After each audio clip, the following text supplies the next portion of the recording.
Ben Carter stood before the mirror and adjusted the collar of his ceremonial uniform for the third time. Not because it needed adjusting, because it gave his hands something to do. Outside the room, thousands of guests were gathering. Across Earth and half the known galaxy, billions were watching live broadcasts. Historians were already calling this the most important diplomatic event in human history. Today, Ben Carter would marry an alien princess. And with that marriage, the future of Earth would be rewritten. His reflection stared back at him from the polished glass. 27 years old. Clean-cut. Calm. Ordinary. At least, that's what everyone was supposed to believe. The door slid open behind him. Ben didn't need to turn around to know who it was. "You're still overthinking." His mother's voice carried the familiar mix of authority and affection that had followed him his entire life. Ambassador Kate Morrison stepped into the room. The architect of the treaty. The woman who had spent 2 exhausting years negotiating with the Valoran Empire. Tonight, she looked less like Earth's most accomplished diplomat and more like a mother trying desperately not to worry. For a moment, neither of them spoke. The silence felt heavier than any conversation. Finally, Kate crossed the room and stood beside him. "You don't have to do this, Ben." Her voice was quiet. Almost fragile. "We can find another volunteer." Ben met her eyes through the mirror. Then he smiled. A small smile. The kind that rarely appeared when he was nervous. "No?" He shook his head. "I chose this." Kate looked away. "If this treaty succeeds, Earth gains peace." Ben's expression hardened slightly. "And if it doesn't?" Neither answered. Both already knew. The Valoran Empire controlled hundreds of worlds.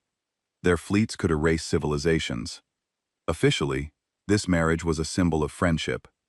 Unofficially, it was the price of survival. "If marrying a princess keeps Earth safe," Ben continued, "then it's worth it." For a brief second, emotion cracked the diplomat's mask. Kate's eyes glistened, but no tears fell. Diplomats didn't cry. Not on days like this. Not when entire worlds were watching. "The Valorans think we're weak," she said quietly. "They think humanity is a young species that stumbled into interstellar space through luck and stubbornness." Ben laughed softly. "That's because we've worked very hard to make them think that." A dangerous silence settled between them. Kate looked toward the sealed walls, instinctively checking that nobody else could hear.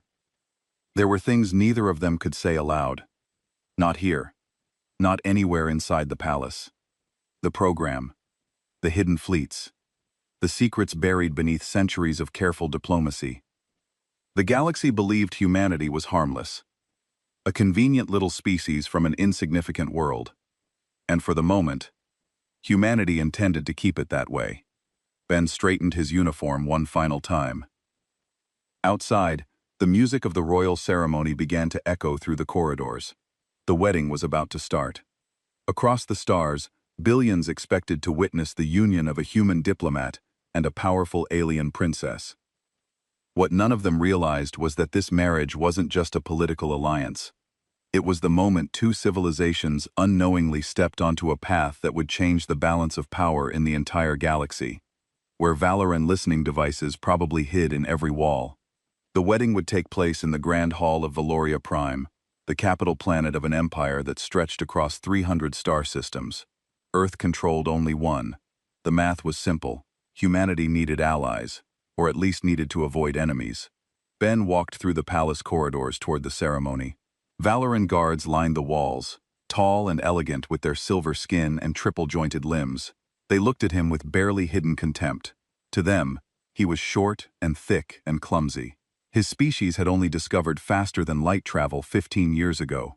The Valorans had crossed the stars for 10,000 years. Princess Sira of House Vorus waited at the altar. She was beautiful by any standard, with flowing robes that shifted colors in the light. Her face remained expressionless as Ben approached. They had met only twice before this day. Both meetings had been formal and cold. The ceremony began with words in the Valoran language. Ben had learned enough to understand. The Emperor Theron spoke about unity between species and a new era of cooperation. The words sounded pretty, But Ben noticed things others might miss. His enhanced hearing picked up whispered conversations among the guards. He caught fragments of phrases. After the signing, when the fleet moves, the human worlds will never see it coming. Ben's heartbeat remained steady. He had expected this. Earth had expected this. The vows were exchanged. Sir's voice was clear, but emotionless. Ben spoke his lines with what appeared to be nervous sincerity. He played his part well. Let them think him a simple, scared young man caught in events beyond his understanding. When the ceremony ended, the celebration began. Thousands of aliens from hundreds of species filled the hall. Most of them looked at Ben with curiosity or pity. One human marrying into the royal family was seen as humanity accepting its place at the bottom of the galactic order. Jake Morrison, Ben's cousin, stood among the human delegation. He was officially a junior attaché, but Ben knew his real job: intelligence gathering. Their eyes met briefly across the room, and Jake gave the smallest nod. He had heard the whispers too. Sarah sat beside Ben at the head table, maintaining proper distance. During a quiet moment, she spoke without looking at him. "You seem calm for someone who just married a stranger," she said in perfect English. "I'm good at staying calm," then replied. "Are you afraid? Should I be?" Sarah finally turned to look at him directly. Her eyes were golden, unsettling in their alienness. "My father believes your species will accept any terms to avoid conflict. He believes humans value peace above all else." "And what do you believe?" Ben asked. For a moment, something flickered in her expression. Doubt, perhaps, or curiosity. "I believe we don't know anything about your species. You appeared in the galaxy suddenly with technology you shouldn't have developed so quickly. That makes you either very lucky or very dangerous. Maybe both," Ben said with a slight smile. A Valoran noble, Lord Kale, approached their table. He bowed to Sir, but barely acknowledged Ben. "Princess, the Emperor requests your presence in the War Council chamber after the celebration," Kale said. Ben's enhanced hearing caught the emphasis on War Council. His expression didn't change, but he filed the information away. "War Council?" Ben asked innocently. "I thought this was a peace treaty," Kale sneered. "Strategic planning, human. Concepts beyond your understanding." Sarah shot Kale a sharp look. "That will be all, Lord Kale." When Kale left, Sarah spoke quietly. "He's crude, but his contempt is shared by many in my father's court. They see this marriage as a humiliation for me." "And how do you see it?" Ben asked. Sir was quiet for a long moment. "I see it as duty, nothing more." The celebration continued for hours. Ben played his role perfectly, appearing slightly overwhelmed and out of place. He stumbled over some Valoran customs, apologized too much, and generally reinforced the image of humans as well-meaning, but inferior. But all the while, he watched and listened. He counted the guards and noted their positions. He observed which nobles spoke to which military officers. He saw how the Valorian fleet commanders clustered together, sharing looks that suggested shared secrets. Dr. Helen Brooks, Earth's xenobiologist, managed to approach Ben during the reception. She pretended to adjust his ceremonial sash while whispering quickly. Embassy picked up increased military communications. 3 Valoran fleets moved to staging positions near human space. Timeline unknown. "Understood," Ben whispered back, then smiled broadly, as if she had told him a joke. As the night wore on, Sir's demeanor shifted slightly. She watched Ben with growing curiosity. He had handled himself better than she expected. His Valoran was rough but functional. His bearing was dignified despite the obvious discomfort of being the only human in a room full of aliens. "You're not what I expected," she finally said. "What did you expect?" "Someone more intimidated. The report said humans are emotional and easily frightened." Ben met her golden eyes directly. "Reports can be wrong." Something in his voice made her pause.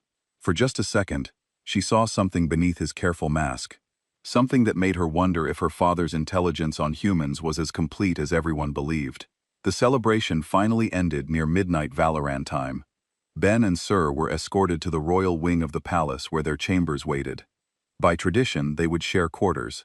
Now, though the rooms were large enough for privacy, as they walked through the corridors, Ben noticed the guard positions again. New faces, new weapons, more than ceremonial in their chambers. Sir turned to him. "You seem to notice everything. Most humans I've observed appear overwhelmed by Valoria Prime. I pay attention," Ben said simply. "Why do I feel like you're not telling me something?" Ben looked at her carefully. This was a dangerous moment. Too much truth too soon could ruin everything. Too little might make her dismiss him entirely. "Princess," he said slowly, "what do you know about Earth?" "It's a Class M planet. Standard oxygen-nitrogen atmosphere. Single moon, one star. Unremarkable." "Did your briefings mention the gravity?" Sarah frowned. "Why would that matter?" Ben smiled, but it didn't reach his eyes. "Maybe it doesn't. Good night, Princess." "No." 19. He left her standing there, puzzled and uncertain. Outside, Valoran moons lit the alien sky. Somewhere in the darkness, fleets prepared for war. And Ben Carter, the human who seemed so ordinary, began counting down the hours until the game truly began. 3 months had passed since the wedding, and Ben had settled into a routine that fooled almost everyone. He woke early, ate breakfast with Sarah when protocol demanded, attended cultural lessons, and played the part of the curious but harmless human. But at night, when the palace slept, he worked. The Valorian palace was enormous, with sections dating back thousands of years. Ben had mapped 70% of it, memorizing guard rotations, security systems, and restricted areas. His enhanced memory absorbed every detail like a computer. Tonight, he moved through the shadows of the East Wing. His steps made no sound. His breathing was controlled and quiet. These were skills the Valorans didn't know humans possessed. The restricted archives lay behind a security door that required genetic authentication. Ben had watched Lord Kale enter 3 days ago and memorized the entry sequence. Valoran security relied too heavily on biology and not enough on the possibility that someone might be watching. He slipped inside using a copied genetic sample from a servant's cup. The archives were dark and filled with data crystals that stored information in formats. Earth was still learning to read, but Ben didn't need to read them all. He only needed to find specific files. His fingers moved across the terminal with practiced ease. Military deployment schedules, fleet positions, resource allocation, and there, buried in encrypted files, the invasion timeline, 60 days. The Valorans would move against Earth and its colonies in 60 days. "I thought I might find you here." Ben spun around. Sarah stood in the doorway, still wearing her sleeping robes. Her golden eyes reflected the dim light from the terminal. His mind raced through options. Deny everything, claim ignorance, attack, and escape. But something in her expression stopped him. "How long have you known," he asked quietly, "that you're more than you pretend to be?" "Since the 2nd week," Sarah said. She stepped into the room and closed the door behind her. "You think you're being subtle, but I've been trained to observe since childhood. You move too carefully. You notice things you shouldn't. You never appear truly tired even after long state functions." Ben said nothing, waiting. "I should report you," S continued. "You're clearly a spy. This would give my father grounds to void the treaty and seize human assets." "But you haven't reported me," Ben said. "No, because I want to know what you've discovered." "What are you looking at?" Ben made a decision. It was a gamble, but his instincts about Sarah had been developing over 3 months. She was intelligent, and more importantly, she seemed to have her own doubts about her father's plans. He turned the terminal screen toward her. "Your father's invasion plans. 60 days from now, 3 Valoran fleets will jump into human space. The goal is complete annexation of all human worlds." Sarah's face went pale. "That's impossible. This marriage was for peace. This marriage was for distraction," Ben said. "While Earth focused on ceremonies and cultural exchange, your father positioned his military. We were meant to be grateful for acceptance into the galactic community. Instead, we're being set up for conquest. If you knew, why come? Why go through with the marriage?" "Because Earth needed time, and we needed information." Ben paused. "A negation. Because I volunteered." Sarah moved closer to the terminal, reading the files with growing horror. Her hands trembled slightly. "He told the council this was about unity. He told me this was about bringing humans into civilization." "Did you believe him?" Ben asked. "I wanted to," she admitted. "But I've seen the weapons shipments, the troop movements. I told myself it was standard military preparation." She looked up at Ben. "Why are you telling me this? I could still report you." "You could," Ben agreed. "But you won't. Because you're not like Lord Kale or the others. You actually care about doing what's right." Sierra laughed bitterly. "You barely know me. I've spent 3 months watching you. You're kind to servants. You question unjust decisions. You read philosophy from species your father considers inferior. You're not who they want you to be. For a long moment, they stood in silence. Finally, Sarah spoke. What are you, Ben Carter? Really?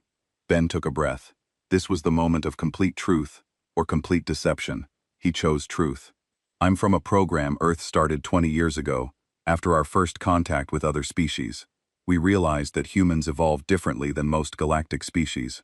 Our planet was harder, more dangerous.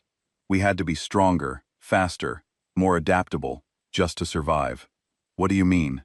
Ben walked to a nearby storage shelf and picked up a ceremonial weight, a solid piece of Valoran steel, used in traditional strength displays. It weighed approximately 50 pounds. Valoran nobles often struggled to lift it with both hands. Ben crushed it with one hand. The metal crumpled like paper, the sound echoing in the quiet archive.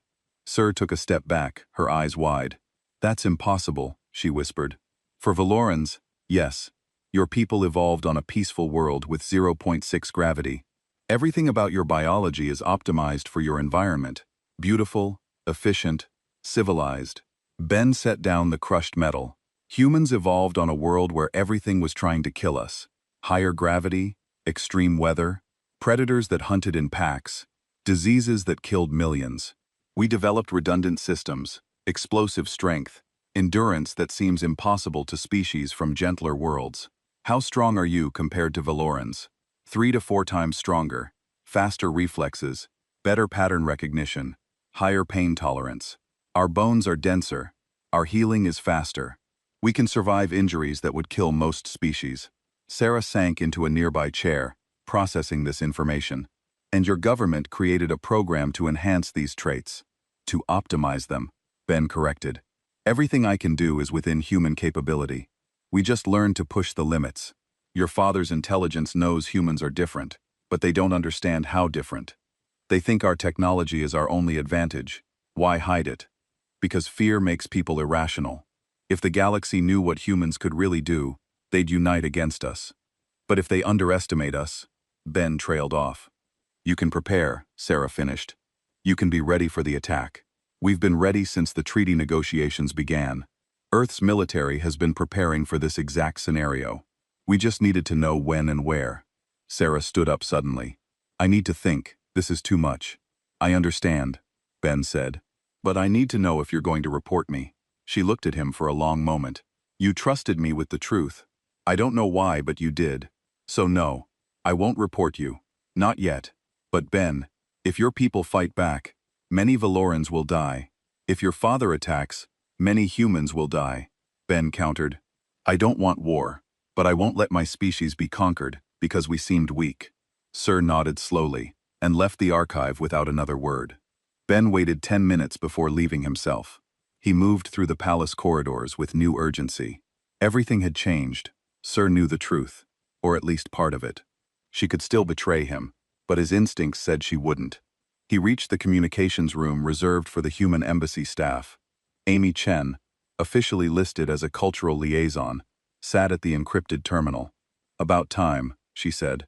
I have updates from home. I have updates too, Ben said. Invasion timeline is 60 days. I found the deployment orders. Amy's fingers flew across the keyboard. Sending to Admiral Cross now. What else? Princess Sarah knows I'm intelligence, I told her. Amy spun around in her chair. You what? She found me in the archives. I made a judgment call. That's one hell of a judgment call, Ben. I know, but I think she's on our side. Or at least not on her father's side. Amy shook her head. Command is going to love this. Did you at least get the fleet positions? All of them. 3 battle groups staging in the Outer Reach sector. They'll jump to human space simultaneously. Classic hammer strategy, Amy muttered. Hit all major colonies at once. Force Earth to surrender to save civilians. Except Earth isn't going to surrender, Ben said. No, Amy agreed. A grim smile on her face. No, we're not. The next morning, Ben attended breakfast with Sierra as usual. She was quiet, picking at her food. Other nobles and courtiers filled the dining hall, making private conversation impossible. But when a servant accidentally dropped a crystal glass, Ben's hand shot out and caught it before it hit the floor. The movement was faster than any Valoran could achieve, smooth and precise. Several nobles noticed. Whispers began. Sarah met his eyes across the table. She had seen it too, and in that moment, Ben saw her decision reflected in her golden eyes. She knew what he was. She knew what was coming, and she had chosen her side. The countdown had begun. The glass incident at breakfast had planted seeds of suspicion. Lord Kale began watching Ben more closely, and additional guards appeared in the corridors near the human quarters. Ben felt the weight of observation everywhere he went. 2 weeks had passed since his conversation with Sierra in the archives. They maintained public appearances of a polite but distant marriage. But private moments had become different. She asked questions. He provided careful answers. Trust was growing slowly and cautiously. Tonight, Sir requested a private dinner in their chambers. No servants, no guards inside the room. When Ben arrived, he found her pacing nervously. "I need to understand," she said without greeting. "Tell me about Earth. The real Earth, not the sanitized reports in our databases." Ben poured himself water and sat down. "What do your reports say?" "Class M planet, 1.2, 2 gravity oxygen nitrogen atmosphere, 70% water coverage, classified as suitable for colonization." Sarah stopped pacing and looked at him. "But that's not the whole truth, is it?" "No," Ben admitted. "Those are just numbers. They don't tell you what it means to live there." "Then tell me." Ben thought about how to explain Earth to someone who had never experienced real danger. Imagine a world where the weather can kill you. Hurricanes with winds that tear apart buildings. Tornadoes that appear in minutes. Blizzards that freeze everything solid. Floods that swallow cities. "We have weather," Sarah said. "Not like ours. Your planet has stable climate zones. Earth's weather is violent and unpredictable. Our ancestors had to build shelters that could survive nature's fury. What else? Earthquakes that split the ground open. Volcanoes that bury entire regions in ash. Tsunamis that destroy coastlines." Ben saw her expression changing as she absorbed this. "That's just the geology.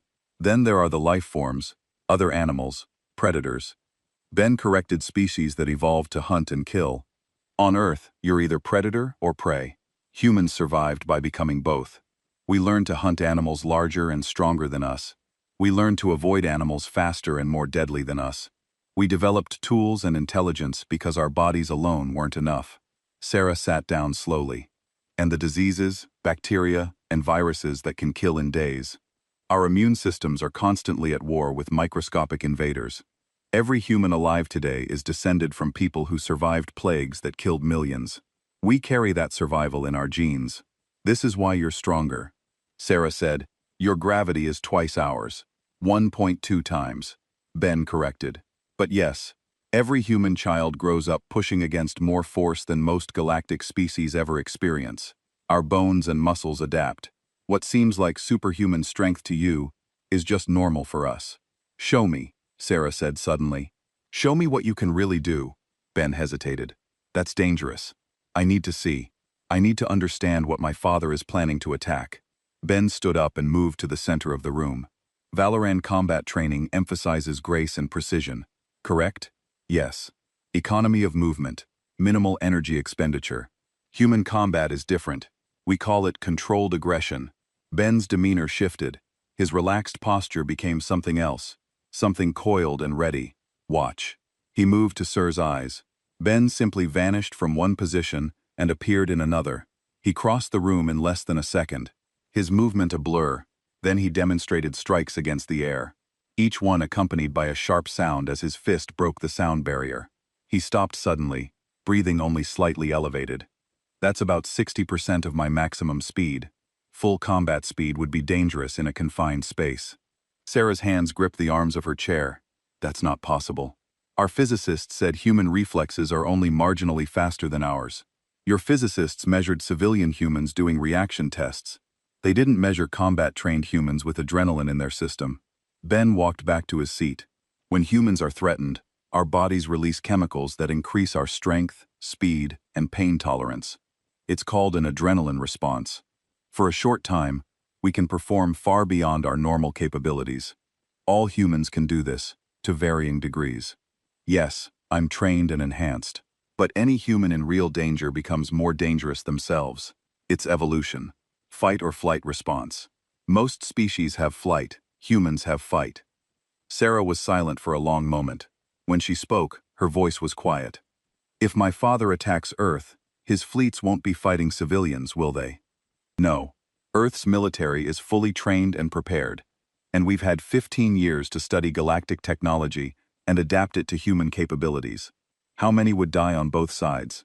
Thousands, maybe millions. War is never clean, Sarah. She stood up and walked to the window, looking out at the Valoran moons. I was raised to believe the Empire brought civilization to the galaxy, that species like yours needed our guidance to reach their potential. And now I wonder if we're the ones who don't understand. We've never had to fight for survival. We've never had to adapt or die. We've been comfortable for so long that we think everyone else is weak. She turned back to him. My father will lose, won't he? I don't know, Ben said honestly. The Valorans have numbers and experience, but human military doctrine is based on something your people don't understand. What?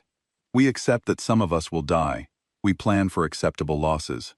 We train every soldier to keep fighting even when hope is gone. Because on Earth, giving up meant extinction. We learn to fight until the end, no matter the cost.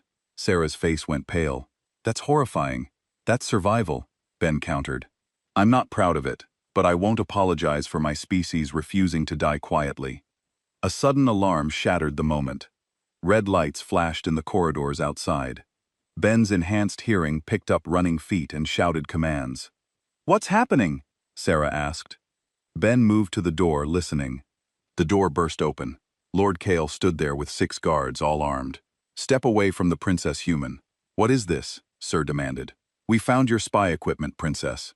Hidden communication devices in the embassy quarters. The human has been transmitting intelligence to his government. Kale's expression was triumphant. The treaty is void. All humans on Valoria Prime are under arrest. Ben's mind raced. They must have found Amy's communication setup. The timeline had just accelerated. This is a mistake, Sarah said firmly. I vouch for my husband. Your father has already issued the order. Princess, the human comes with us. Kale gestured to his guards. Take him. The guards moved forward. Ben calculated quickly. 6 armed Valorans. Narrow corridor. Sarah in potential crossfire. Not ideal, but he was out of options. I'm sorry, Sarah, he said quietly. I tried to avoid this. Then he moved. The first guard didn't even see the strike that disarmed him. Ben's hand was a blur, taking the weapon and reversing it in one smooth motion. The second guard received an elbow to the solar plexus that dropped him instantly. Kale raised his own weapon, but Ben was already there. He twisted the gun away and delivered a precise strike to Kale's wrist that made the noble cry out in pain. The remaining guards opened fire.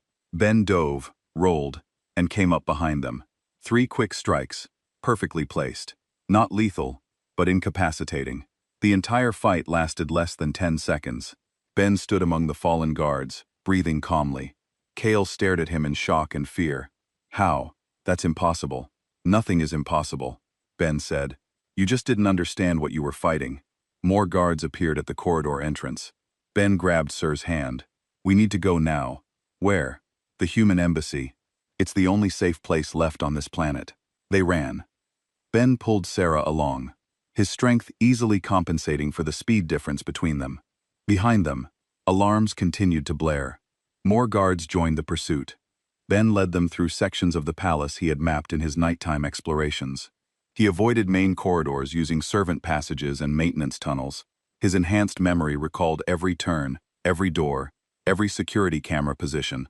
How do you know this place so well? Sir gasped as they ran. I told you. I pay attention. They emerged in a lower section of the palace near the diplomatic quarter. The human embassy was a quarter-mile away.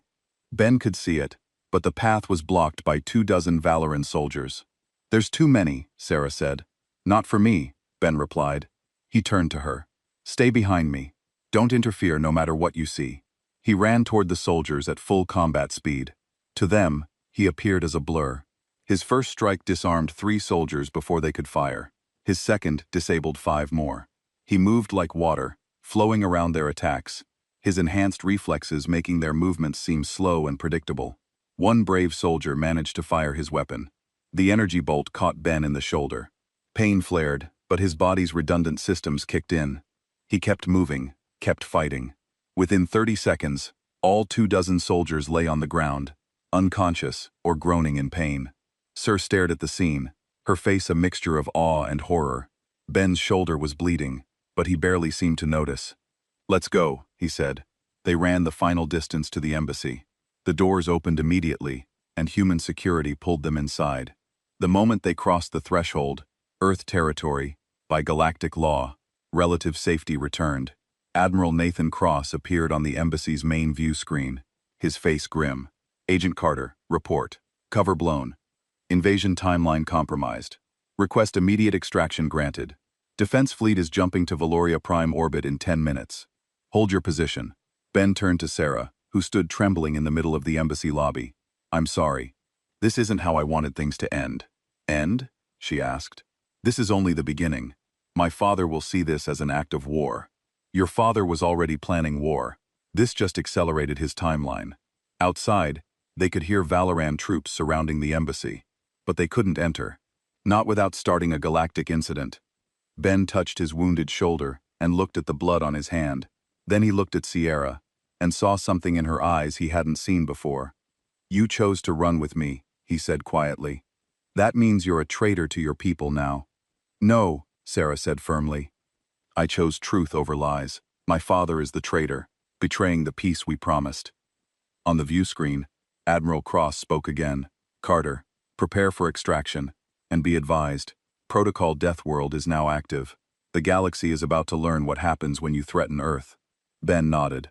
The game had changed, the masks were off, and somewhere above Valoria Prime, human warships prepared to show the galaxy the power of the species from the Death World. The Earth Defense Fleet emerged from faster-than-light travel above Valoria Prime with a thunderous ripple of displaced space. 12 warships, each one bristling with weapons the Valorans had never seen before, took up positions around the planet. Inside the embassy, Ben watched the tactical display with Sierra beside him. She stared at the screen, trying to understand what she was seeing.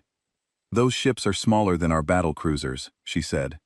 "How can 12 ships challenge an entire planetary defense system?" "Size doesn't matter as much as you think," Ben replied. "Those ships were designed by a species that learned to overcome bigger, stronger opponents with intelligence and aggression."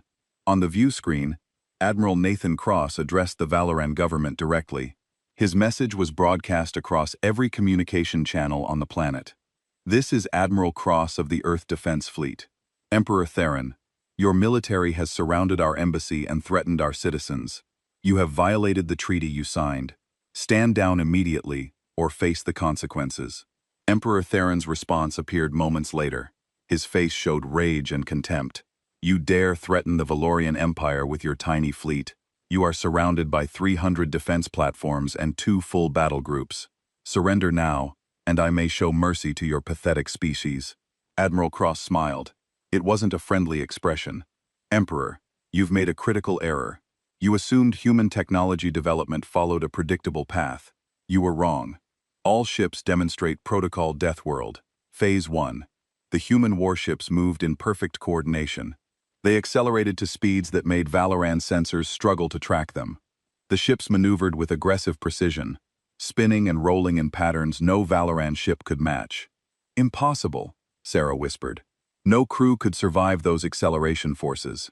"Human crews can," Ben said. "We train in high-gravity environments. Our pilots can handle forces that would kill most species. Every maneuver you're seeing would crush a Valoran pilot's internal organs. To us, it's just uncomfortable."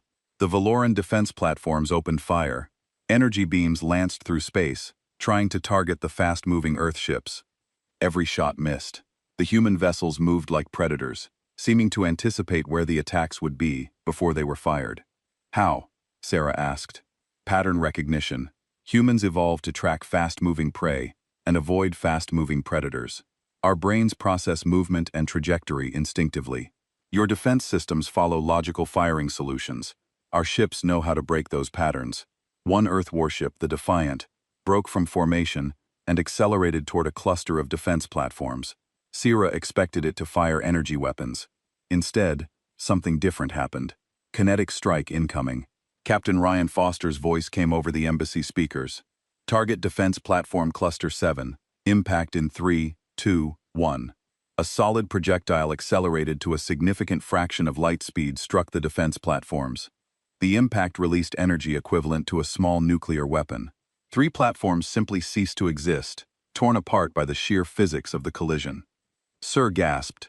"You're using mass drivers? That's a weapon from the dark ages of spaceflight. Everything old is new again."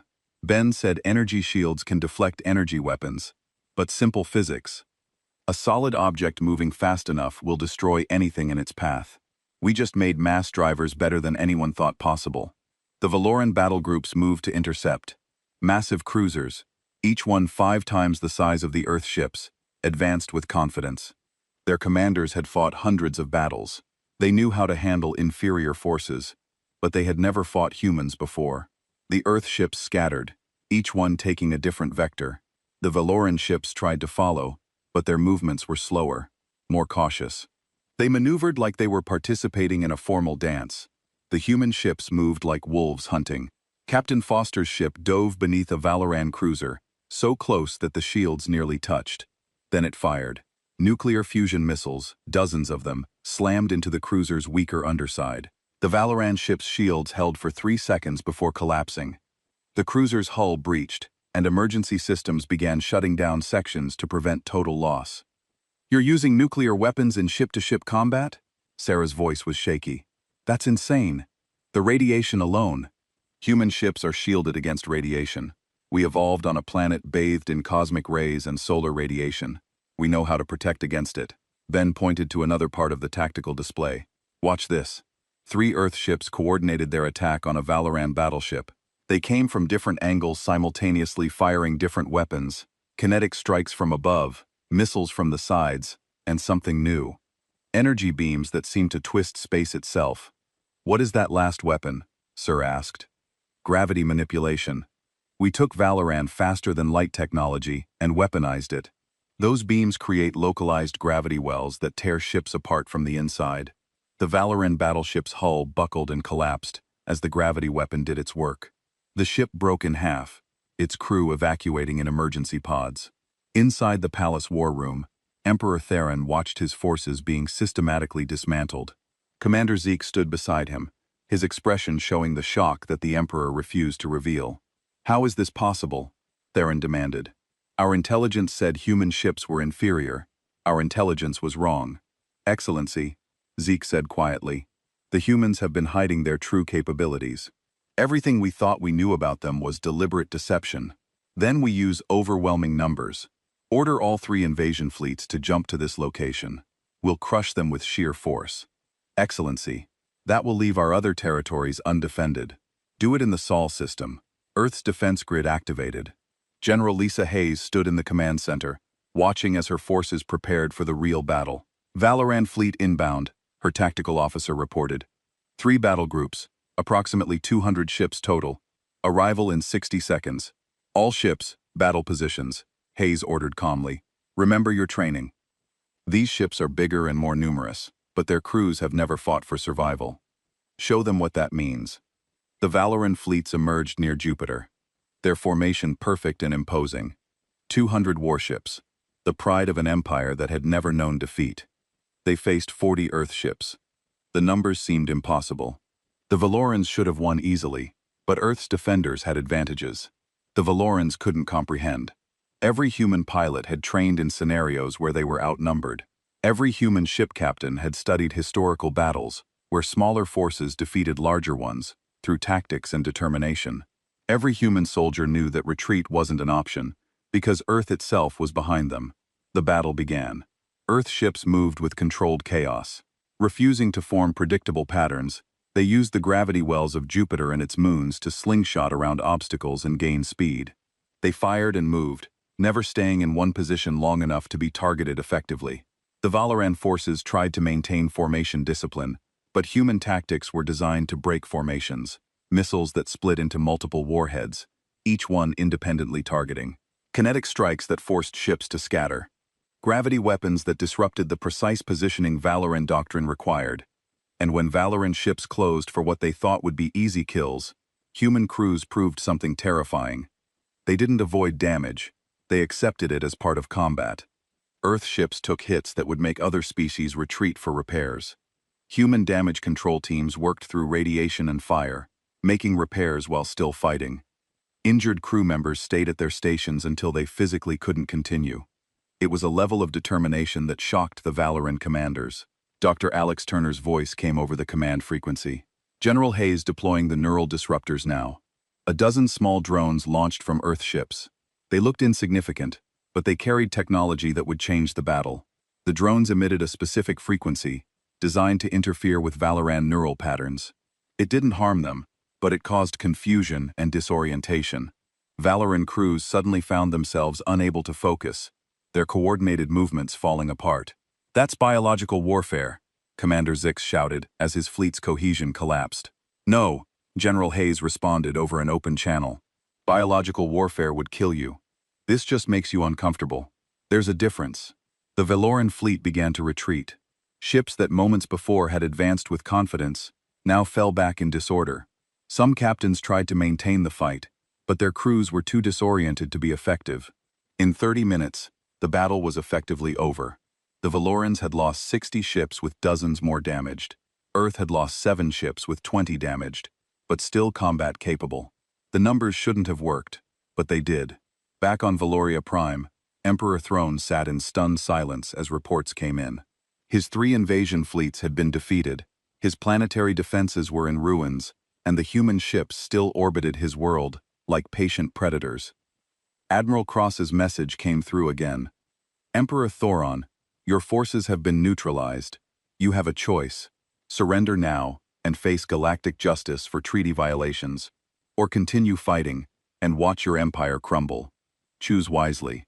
In the embassy, Ben turned to Sarah. "It's over." She looked at him with tears in her golden eyes. "My people, so many died. I'm sorry," Ben said, and meant it. "We didn't want this, but we couldn't let your father conquer us either." What happens now? Now the galaxy learns that underestimating humans is a fatal mistake, and maybe if we're lucky, they'll think twice before threatening us again. On screens across the galaxy, news of the battle spread. Every species that had dismissed humanity as insignificant newcomers suddenly had to reassess everything they thought they knew. The species from Earth, the death world that had forged them in fire and struggle, had announced themselves to the galaxy, and the message was clear: threaten humanity at your own risk. 6 months had passed since the battle that changed the galaxy. The Galactic Council chambers on neutral Crush territory held representatives from 200 species, all gathered to witness something unprecedented. Ben Carter stood before the council, no longer wearing ceremonial robes, but a simple Earth diplomatic uniform. Beside him, Sarah wore clothes from both their worlds, a symbol of the bridge she had become between species. Emperor Theron was not present. He had abdicated 3 months ago. The shame of defeat and treaty violation too great to bear. His eldest son, Prince Darren, now ruled the Valorian Empire with a very different approach to galactic politics. Councillor Thra of the Kresh species called the session to order. The Kresh were ancient, wise, and most importantly, neutral. They had observed the human-Valoran conflict without taking sides. "This council convenes to address the events of the past months," Thra said, their voice resonating through translation devices. "The Valorian Empire violated a peace treaty with intent to conquer the human species. Humanity responded with force. The galaxy watched in shock as a young species defeated an ancient empire. Murmurs spread through the chamber. Some species looked at the human delegation with new respect, others with fear. A few with barely concealed hostility. The question before us," Thra continued, "is what happens next. Ambassador Kyle Rodriguez of Earth has requested to address this council." Kyle stood, his posture confident but not aggressive. He had been chosen carefully for this role. The former military, but also a trained diplomat, someone who understood both strength and restraint. "Honored counselors," Kyle began, "Earth did not seek conflict with the Valorian Empire. We entered peace negotiations in good faith. We offered friendship and cooperation. In return, we were marked for conquest." He activated a holographic display showing the evidence Ben had gathered. Invasion plans, fleet deployments, communications between Valoran military commanders discussing the occupation of human worlds. We could have remained silent. We could have waited for the attack and fought it off. But Earth chose a different path. We sent Agent Carter to gather intelligence, not to sabotage the treaty. We hoped the evidence of peace would prove stronger than plans for war. We were wrong. Kyle paused, letting his words settle. When the Valorian Empire moved against us, we defended ourselves. We used every advantage our evolution gave us. Yes, we are stronger than most species. Yes, we are more aggressive. But we did not choose those traits. Earth chose them for us. Through millions of years of survival, a representative from the Terran species stood. They were tall and crystalline, beautiful and fragile. You speak of evolution as if it justifies violence. Many species here evolved in peace. Should we fear you because you evolved in war? No, Kyle said firmly. You should understand us. Every human carries the knowledge that life is precious because it can be lost. We value peace because we know the cost of conflict. We are strong because weakness meant extinction. But strength without wisdom is just brutality. Earth offers both. He gestured to Ben and Sarah. These two represent what we hope for. A human and a Valoran. Married in politics but staying together by choice. They show that different species can understand each other, can work together despite different origins. Sarah stepped forward, surprising many in the chamber. She had no official status here, having broken from her father's empire. I was raised to believe my people were superior, she said quietly. I was taught that species like humanity needed our guidance. I learned I was wrong, and the lesson was painful. My people lost ships and lives because we underestimated humans, but we lost something more important first. We lost humility. She looked around the chamber. The Valorian Empire spent 10,000 years believing we were the peak of civilization. We stopped questioning ourselves. We stopped learning. When humanity appeared with technology, they shouldn't have developed so quickly. We didn't ask how. We just assumed they were lucky. That arrogance nearly destroyed us. Prince Darren's representative stood. Princess Sir speaks truth. The new Valorian government acknowledges the crimes of the previous administration. We offer formal apology to Earth, and to this council, for our betrayal of galactic law. Apologies are noted, Thra said, but apologies don't address the larger question. Humanity has proven formidable in combat. Some council members fear what this means for galactic stability. If humans can defeat the Valorian Empire, what prevents them from conquering others? Our values. Ben spoke for the first time. His voice was calm, but carried authority. I'm not a diplomat, or an ambassador. I'm a soldier. I was trained to fight and kill if necessary, but I was also taught why we fight. Earth doesn't fight for conquest. We fight for survival and freedom. Those are not the same thing. He walked to the center of the chamber. Every species here should know this about humans. We remember. We remember every war we fought among ourselves. We remember the cost of empire and oppression. Our own history taught us that conquering others creates nothing but suffering. We learned that lesson with our own blood. Dr. Sophie Martinez, Earth's terraforming expert, stood next. Earth requests a seat on the Galactic Security Council. Not to dominate, we have experience with hostile environments, with survival against impossible odds, with adapting to new situations. These skills can benefit all species. You want power, someone accused from the back of the chamber. We want partnership, Sophie corrected. Earth has resources and knowledge to share. We've survived conditions that would kill most species. That experience has value, but we're not interested in ruling others. We have enough trouble governing ourselves. That brought scattered laughter from the chamber, easing some of the tension. Councillor Thra consulted with other council elders. After several minutes of quiet discussion, they addressed the chamber again. The council has reviewed the evidence and heard testimony from all parties.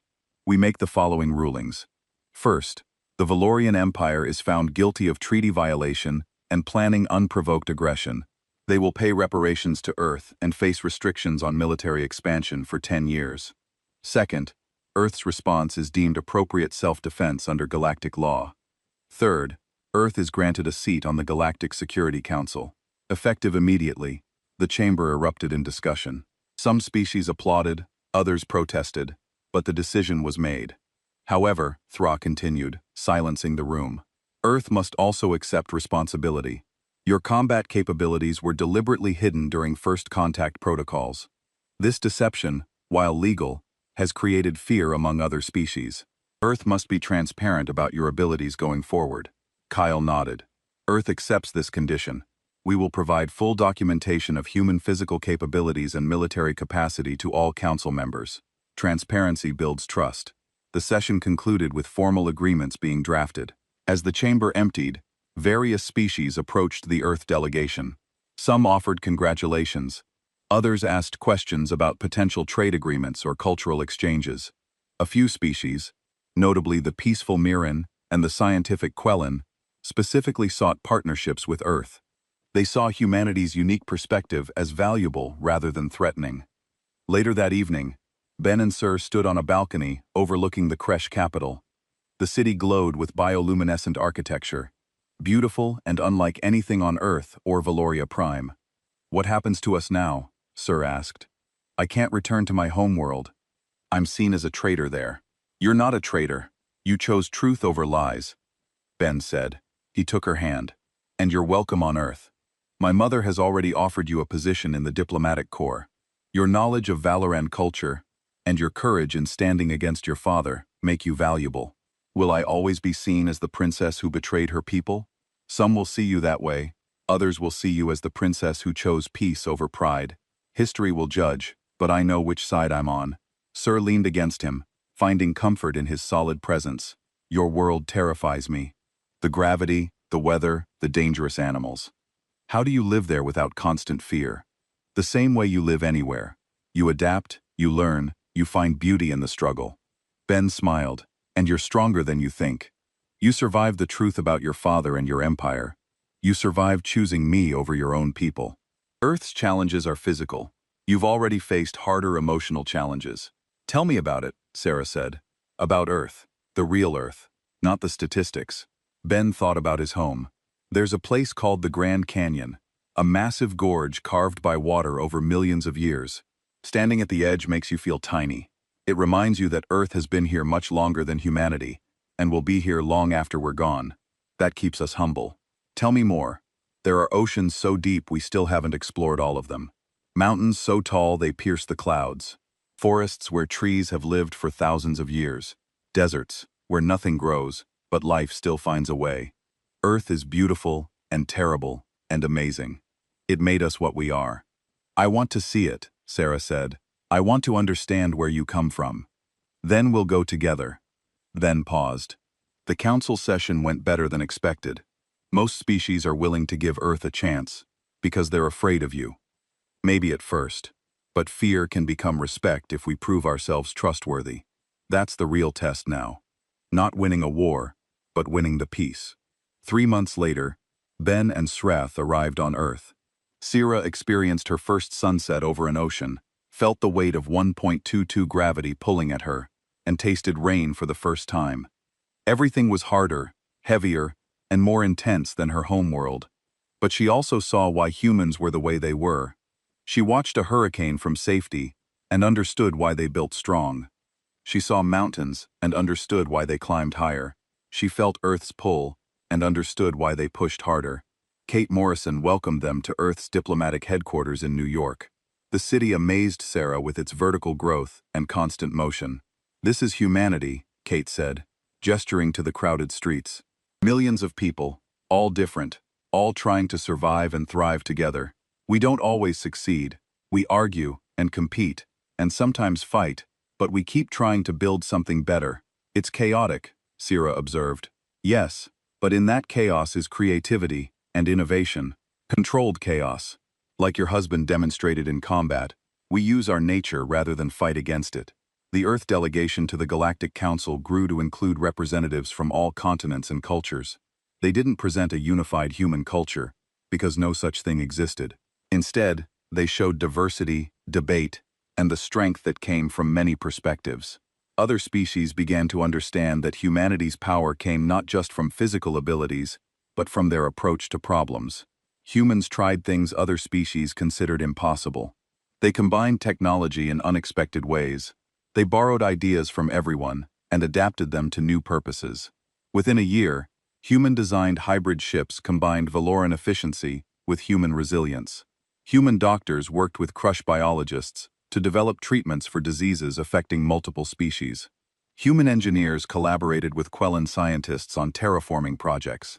The galaxy discovered that the species from the Death World had much to offer beyond military might. Ben and Sarah became symbols of the new era. They traveled to different worlds. Speaking about cooperation and understanding, they had children eventually. The first human Valoran hybrids who carried traits from both species. On the 5th anniversary of the battle at Valoria Prime, a memorial was erected on both Earth and Valoria Prime.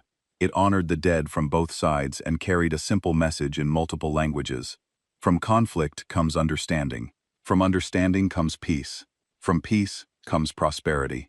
May we remember the cost and honor the sacrifice. Ben stood before the Earth Memorial, with Sarah beside him. Their children played nearby, adapted to Earth's gravity, but carrying their mother's golden eyes. Do you ever regret it? Sarah asked. Everything that happened? Ben considered the question carefully. I regret the deaths. I regret the pain and fear. But I don't regret the outcome. The galaxy knows humanity now, not as weak newcomers but as equals. That was worth the cost. And us. Do you regret marrying me? Ben pulled her close, smiling. That's the one part I don't regret at all. You were supposed to be a political arrangement. You became the best decision I ever made. They watched the sunset together. A human and a Valoran, bound by choices made in crisis and strengthened by time. Around them, Earth continued its rotation. The Death World that had forged a species capable of both terrible violence and profound compassion. The galaxy had learned its lesson. Never underestimate the power of those who refuse to give up. Never dismiss the species that learned to thrive where others would die. And never forget that strength, tempered by wisdom, is the truest power of all. In the end, humanity's greatest achievement wasn't defeating the Valorian Empire. It was proving that being strong didn't require being cruel, and that the survivors of a death world could choose peace without surrendering their ability to fight. That was the power no alien could imagine. The power to be both warrior and peacemaker, to be both predator and protector, to be strong enough to fight, but wise enough to choose another path.